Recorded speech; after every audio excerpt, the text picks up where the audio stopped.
Assalamualaikum warahmatullahi wabarakatuh. Halo semuanya, balik lagi bersama saya Amelia Nurseha dari jurusan Komunikasi Penyiaran Islam semester 4. Pada learning journal kali ini, tepatnya pada pertemuan kemarin, tepatnya pada tanggal 11 Februari 2025 pada hari Selasa, seharusnya pada kelas hari itu kita memulai dengan berdiskusi kelompok, namun karena ada beberapa hal yang memang diharuskan kita tidak berdiskusi secara kelompok, dikarenakan kelompok satu kemarin itu melakukan beberapa kesalahan yang akhirnya membuat kita sebagai teman kelasnya juga sadar dan berterima kasih pula kepada kelompok satu gitu ya,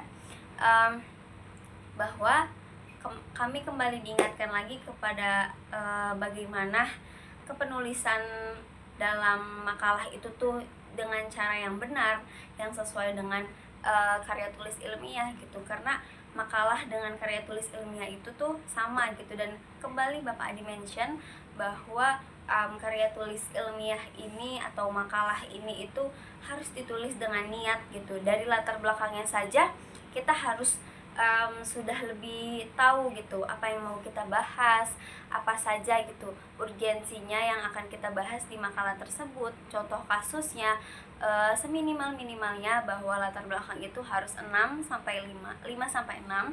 Kemudian baru setelahnya ada rumusan masalah, tujuan, manfaat, dan lain sebagainya.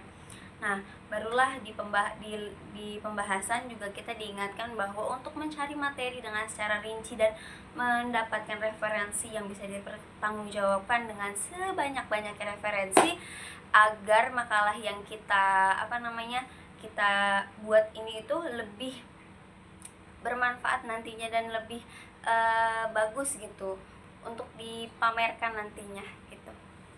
Kemudian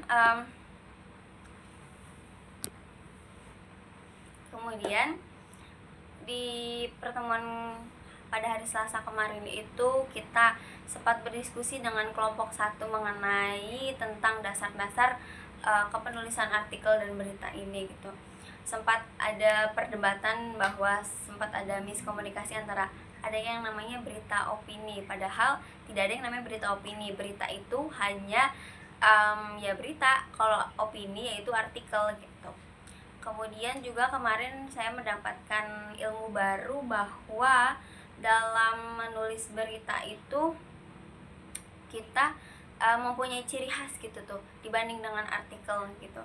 Dan kita juga sempat disuruh bawa koran dan kita disuruh meneliti apa itu artikel, apa saja yang disebut berita gitu. Nah, kemudian saya mencirikan kalau artikel itu berdasarkan opini, dimana kata awalannya itu seorang gitu. Nah, kalau misalkan berita itu bisa saja awalannya itu misalkan Serang, terus pada tanggalnya, kemudian tempatnya, kemudian kejadiannya gitu. Nah, di pertemuan Selasa kemarin itu banyak banget hal yang kita bahas, dan kemudian saya dapatkan juga untuk mendapatkan ilmu baru lagi bahwa ya balik lagi ke makalah, kita harus belajar menyusun skripsi dengan menggunakan langkah awal, yaitu dengan menulis makalah gitu, seperti menyebar angket ataupun itu kalau mau kuantitatif ya. Kalau misalkan mau kualitatif ya referensinya juga harus banyak gitu, harus dengan sesuatu hal yang bisa dipertanggungjawabkan, mau dari buku, artikel, jurnal, dan segala sesuatunya yang bisa dipertanggungjawabkan nantinya gitu. Nah, mungkin itu saja yang bisa saya sampaikan dari learning journal pada hari Selasa kemarin. Kurang lebihnya mohon maaf. Wassalamualaikum warahmatullahi wabarakatuh. Halo, dadah semuanya. Dadah. Rio Funky, Primo.